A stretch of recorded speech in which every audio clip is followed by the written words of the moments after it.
just thinking about the title of the talk, the full title, drawn from an essay I published in JAPA last year, is called Time May Change Us, the Strange Temporalities, Novel Paradoxes, and Democratic Imaginaries of the Pandemic. So I was really kind of inspired to write this essay in the context of so much that was swirling around us during the especially early phase of the pandemic. And I was drawn to I was thinking, inspired by a conversation with a colleague of mine, the David Bowie lyrics, "The time may change us, turn and face the strange." So the swirl of strange signifiers that accompanied the coronavirus and recent political times is part of what I want us to speak about today. And in thinking about the talk today, this morning, I was just sort of rifling through, the current news headlines. And here in the States, yesterday, Joe Biden spoke in Tulsa, Oklahoma, the first American president to visit Tulsa and to honor the history of the Tulsa massacres.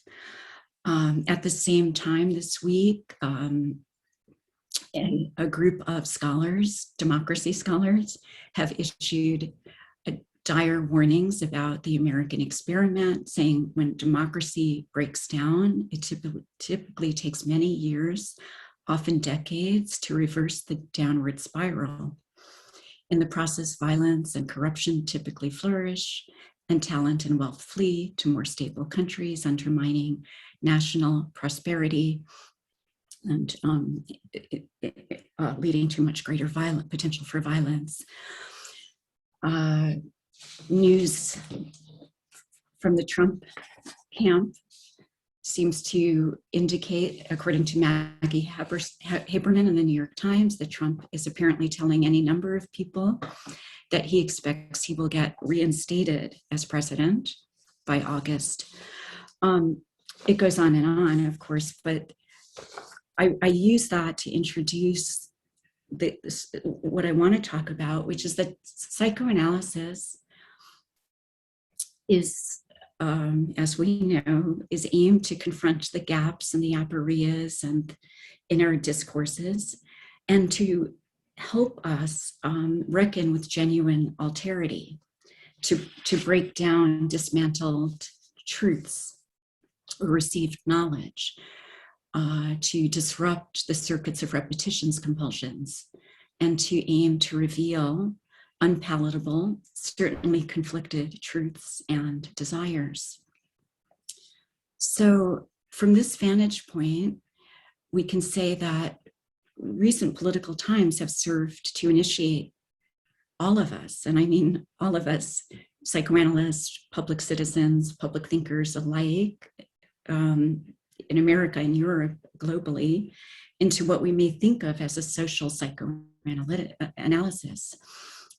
Well before the novel virus emerged, the sweep of events had already unmoored us, blown us off familiar courses, revealing disavowed truths, devastating realities.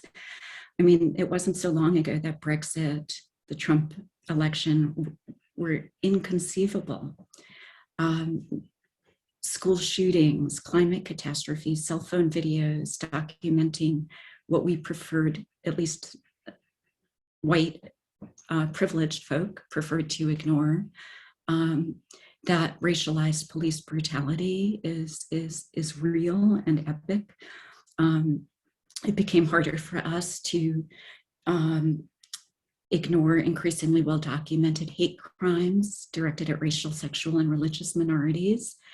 Black Lives Matter, here in the States, the Bernie Sanders campaign, Occupy Wall Street, all chipped away at our denial of inconvenient truths. Not only was democracy failing, the planet's health was in dire straits. The Me Too movement amplified all of the gender and racialized inequities, revealing truths that women have known, women of color certainly have never been free to doubt, that sexual assault and violation are not only commonplace, but our power structures aid and abet its perpetrators. All of this to say that our reliable psychic defenses against knowing too much were growing more and more feeble.